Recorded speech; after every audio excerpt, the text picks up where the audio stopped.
नमस्कार दर्शक बंधु मु आचार्य सत्यव्रत ऑफिशियल यूट्यूब चैनल को आपण मानक स्वागत करुछि। आज आसंतु नीतिचर्यार भाग 2 को आपण मानक स्वागत। आज गोटे विशेष कथा आम आलोचना करिबा जे कली काल रे जोठी देखिबे पुरा पल्ली सहर बजार एवं मेट्रो सिटी जोठी देखिबे घरे घरे सबु जगार आज अशांति कलह विघ्न कहा सहित कहार मन पड़ू ना। यही चारिटी जिनिस आपण जदि लक्ष्य रखिए यही चारिटी जिनिस जदि आपण सठिक प्रक्रिया निर्धारण करेंगे बा दूरे रहिबे ताहले आपणकर जीवन सरस सुंदर होइकी गढ़ी तोलिबे। परिवार रे आज प्रत्येक घरे घरे अशांति काहींकी चारोटी जिनिस शुणु। प्रथम एक शास्त्र कहले दृष्टा भार्या बोले भार्या बा पत्नी जदि दृष्ट पड़गला ये मोर अगणित माँ मौसी माने भूमि माने किछि माने अन्य अर्थ नेबे नाही मुझे टिके सरलीकृत प्रक्रिया आपन को बुझाई दूचे। आपन कहे केवल खाली स्त्री लोक कथा कहते घर भांगुंट आउ कौन पुरुष लोक किसी करना क्षमा करेंगे। जदि भार्या दृष्टा पड़गला ताहले से परिवार खंड विखंडित हो परिवार असुविधा हो सब।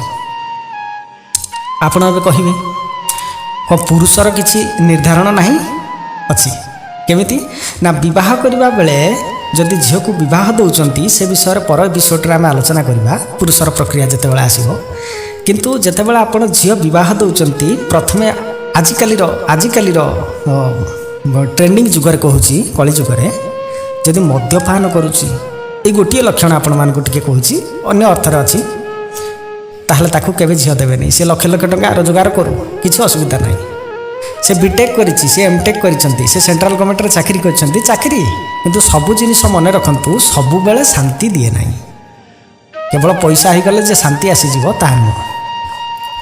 घर को आसिले लक्ष लक्ष टंका दरमा पाउथुवे घर को आसिले कलह कहीं मद पीकी आसती।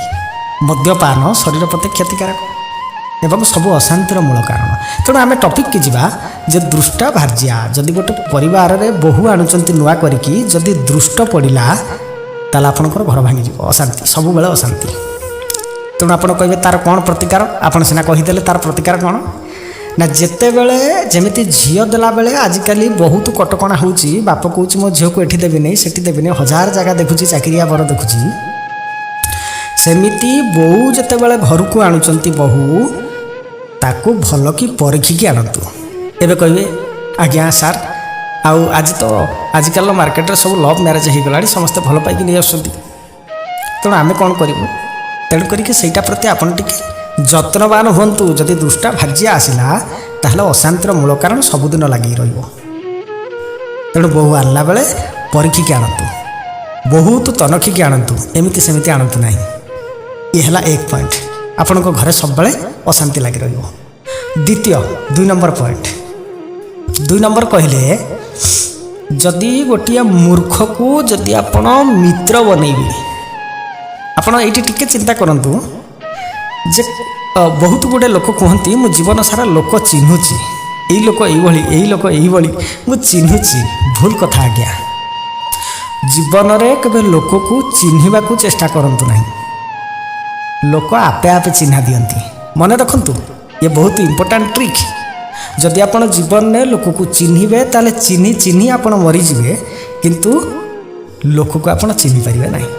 मन रखंतु लोक को आपण चिन्हिबे नहीं लोक आपे आपे चिन्हा दियंती केमिति गोटे सुंदर तरीका से लोकटी देखिए जदि आपण यही सांग जन को आपण चिन्हबार अच्छे ए लोकटी केमिति भल ना खराब देखिए तार फ्रेंड सर्कलटा केमिति अच्छी खाली एतिकी देखिए। गोटे अनुरोध केवल देखिए ता सांग माने साथी माने किए किए से कहा सहित मिशुचंती कहा सहित संध्या बेल को बसुचंती कुआडे जाउचे खाली तो फ्रेंड सर्कलटा को देखिए। जदि फ्रेंड सर्कल को देखले से मदुआ जदि गंजड़ जदि कहा सहित मिशुचंती जानीदेवे से लोक से अर्थात आंको मोटिव सेया बोली तांको कथा आंको सुहाउची आंको कथा तांको सुहाउची तेणु करके से सांग होइचंती।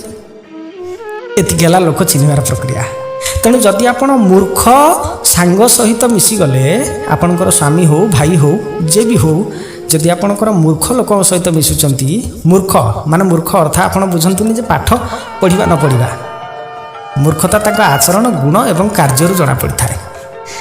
ତେଣୁ ଯଦି ଏମିତି ମିଳିଗଲା ତାହେଲେ ସେ ଲୋକ ଖରାପ ବାଟରେ ଯିବ, ସବୁବେଳେ ଘରେ ଅଶାନ୍ତି ହେବ। ଇଏ ହେଉଛି 1 ନମ୍ବର। ତେଣୁ ଆପଣଙ୍କର ଘର ଅଶାନ୍ତି ଏଇଥିପାଇଁ ହେବ ଯେ ମୂର୍ଖ ସାଙ୍ଗ ଯଦି ଆପଣଙ୍କୁ ମିଳିଗଲା, ସେ ସ୍ତ୍ରୀକୁ ମିଳୁ କିମ୍ବା ସ୍ୱାମୀକୁ ମିଳୁ କିମ୍ବା ଛୁଆ ପିଲାଙ୍କୁ ମିଳୁ, ସମସ୍ତଙ୍କୁ ନଜର କରି ଦେଖିବେ କୌଣସି ସାଙ୍ଗ ସହିତ କେମିତି ମିଶିବେ। ଇଏ ହେଲା 2 ନମ୍ବର। 3 ନମ୍ବରରେ କ'ଣ ଦେଖିବା ନା, ଯଦି ଆପଣଙ୍କର ଘରେ କିଏ ନୌକର ଅଛନ୍ତି ବା ଚାକର ଅଛନ୍ତି ବା ଘରେ କାମଦାମ କରିବା ପାଇଁ ଯିଏ ଅଛନ୍ତି, ଯଦି ସେ ମୁହଁରେ ଜବାବ ଦେଲା, ଅର୍ଥାତ୍ ଆପଣଙ୍କ ଘରେ ଯିଏ ସମସ୍ତ କାମ ବୁଝୁଛନ୍ତି, ଛୋଟ ମୋଟ କାମ ବୁଝୁଛନ୍ତି, ଯଦି ମୁହଁରେ ଜବାବ ଦେଲା, ଘରେ ସାନ ପିଲା ହେଉ କିମ୍ବା ଚାକର ହେଉ, ଯଦି କିଏ ମୁହଁରେ ଜବାବ ଦେଉଛି ତାହେଲେ ତାଠାରୁ ଆଉ ଦୁଃଖ ବଳିକି କିଛି ନାହିଁ। କାହିଁକିନା ତାକୁ ଛାଡ଼ିଦେଲେ ଆପଣ ଅସୁବିଧାରେ ପଡ଼ିବେ। ଆଜିକାଲି ଦୁନିଆରେ ସେମିତି କେହି ମିଳୁନାହାନ୍ତି। ତେଣୁ ଏଥିପ୍ରତି ଟିକେ ଯତ୍ନବାନ ହୁଅନ୍ତୁ, ତାକୁ ସବୁବେଳେ ଡାଉଟ୍ରେ ରଖନ୍ତୁ, ନଚେତ୍ ସେ ମୁହଁରେ ଜବାବ ଦେବ। ତେଣୁ ଏଇଟାକୁ ଟିକେ ଆପଣ ଦେଖିବେ ଯେ କେବଳ ଆପଣଙ୍କର ନୁହଁ, ଏମିତି ସାହି ପଡ଼ିଶାର ଅନେକ ଲୋକ ଅଛନ୍ତି, ନିଜ ନିଜ ପଡ଼ୋଶୀରେ ଯଦି ସେ ଲୋକ ମୁହଁରେ ଜବାବ ଦେଉଛି ତାକୁ ଟିକେ ଦୂରେଇ ଦିଅନ୍ତୁ, ନହେଲେ ଆପଣଙ୍କ ଘରେ କଳହ ହେବ। କାହିଁ କହିଲେ? ଆପଣ କହିବେ ଏମିତି କହିଦେଲେ, ନାଇଁ ନାଇଁ, ହାଟ ମଝିରେ ଯେତେବେଳେ ଗୁପ୍ତ କଥା ଥିବ ତାର ମୁହଁ ଖଲଖଲ ହେବ, ସେ କହିଦେବ, ଗଲା ସେ ଘର ଭାଙ୍ଗିଲା, ଯାହା ଗୁପ୍ତ ଜିନିଷ ଅଛି ସବୁ ଖୋଲିକି କହିଦେବ। ଇଏ ହେଉଛି ଆପଣଙ୍କର ଯଦି ପଡ଼ୋଶୀରେ ମୂର୍ଖ ଲୋକ ବା ଅତିବକ୍ତା, ଯଦି ଆପଣ ଗୃହରେ ଚାକର, ଯଦି ମୁହଁରେ ଜବାବ ଦିଅନ୍ତି, ଅଧିକା କଥା କହନ୍ତି, ତାକୁ ଟିକେ ଦୂରରେ ରହିବେ, ତାକୁ ଗୁପ୍ତ ଜିନିଷ କହିବେ ନାହିଁ କେବେ। ୟାଦ୍ୱାରା ଘରେ ଅଶାନ୍ତି ବଢ଼ିବ। ଆସନ୍ତୁ ଦେଖିବା 4 ନମ୍ବର ପଏଣ୍ଟ। ଏଇ 4 ନମ୍ବର ପଏଣ୍ଟଟି ଭାରି ଭଲ ଜିନିଷଟିଏ ଯେ ଯଦି ସାପ, ସର୍ପ ବିଷୟରେ କହିବି, ଯଦି କୌଣସି ଘରେ ସାପ ଅଛନ୍ତି ବା କୌଣସି ଜାଗାରେ ସାପ ଅଛନ୍ତି ଆପଣ ବସବାସ କରୁଥିବା ସ୍ଥାନରେ, ତାହେଲେ ସେଇଟା ଆପଣଙ୍କୁ ସବୁବେଳେ ନିରନ୍ତର ସବୁବେଳେ ଦୁଃଖ ଦେବ ଏବଂ ସବୁବେଳେ ଭୟରେ ରହିବେ। ମରଣ ତୁଲ୍ୟ ଦୁଃଖ ବୋଲି ଆକୁ ମଧ୍ୟ ଶାସ୍ତ୍ରକାରମାନେ କହନ୍ତି। କ'ଣ କରିବେ?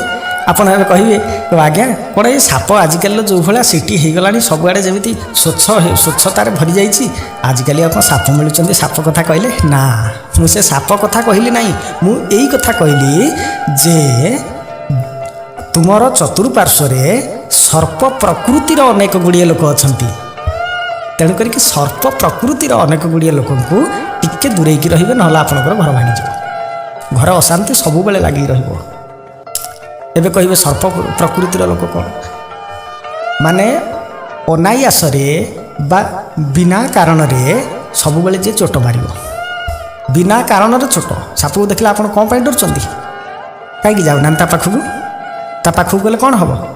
ସାପ କାମୁଡ଼େ ନାହିଁ, ମୁଁ ମାନୁଛି, ଆପଣ ତାକୁ ଦୋଷ କରିନାହାନ୍ତି, ସେ କାମୁଡ଼ିବ ନାହିଁ, ମାନୁଛି, କିନ୍ତୁ ସିଏ ଆପଣଙ୍କୁ ଦେଖିଲେ ଭୟରେ କାମୁଡ଼ିଦେବ।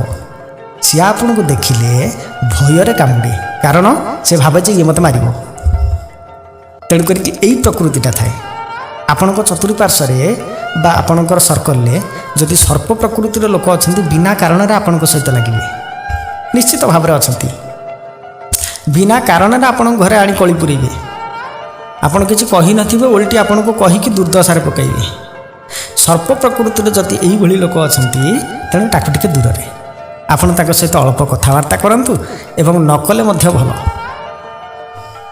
ଏହି 4ଟି ଜିନିଷ ଯଦି ଆପଣ ଜୀବନରେ ଟିକେ ସଜାଗ ହେଇକି ଚଳୁଛନ୍ତି ଆପଣ ଚତୁଃପାର୍ଶ୍ୱରେ ବା ସର୍କଲରେ, ତାହେଲେ ଘରେ ଅଶାନ୍ତି ଦୂର ହେବ, ଆପଣଙ୍କର ମନସ୍କାମନାରେ ପୂର୍ଣ୍ଣ ହେବ ଏବଂ ମନ ଶାନ୍ତି ଆସିବ, ଘର ସୁରୁଖୁରୁରେ ଚାଲିବ। ଆଜି ପାଇଁ ଦିନଚର୍ଯ୍ୟା ଏପିସୋଡ 2ରେ ଏତିକି। ଆଗାମୀ ଅଧ୍ୟାୟରେ ପୁଣି ଦେଖା ହେବି। ଧନ୍ୟବାଦ। ଆଜିର ଦିନଟି ଆପଣଙ୍କ ଶୁଭମୟ ହେଉ। ନମସ୍କାର।